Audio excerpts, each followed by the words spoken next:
好啦，最後一彎橫好，我就呢度都係繼續 train，希望整多啲啦。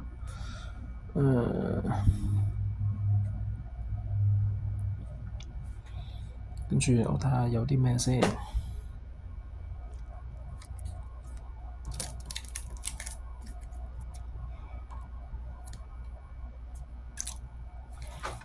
一開始呢個兩 cave 一個木有嘅，所以就出到嚟呢度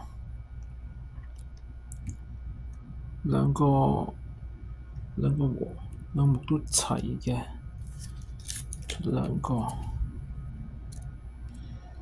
呢度三個禾都有啲嘛，跟住呢度一個禾，呢個禾個棉花啱啱減一個，所以呢度都有嘅，可以呢度加多個，然之後咧就起呢個啦，主要都係起呢個。呢個八嘅話咧就扣呢兩個先啦，因為有 train 扣呢兩個8蚊。咁呢度係為咗咩咧？因為係建築之後咧，就用所有生產鏈嘛，咁所以所有生產鏈我就兩個，唔好住，要咁樣睇先會好啲。一開始呢度擺個木落去啦，呢度擺一個面入去，呢個生產鏈其實頭先都得嘅，不過冇整啫。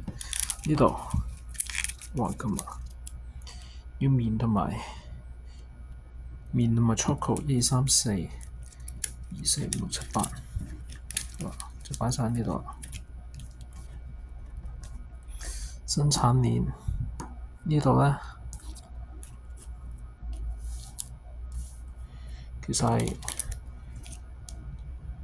兩 K 可以生產鏈度啦，然之後就將佢轉過嚟呢度變咗牛，咁呢度12啦。好，我哋睇睇究竟而家幾多先，每次都要點搞？先呢度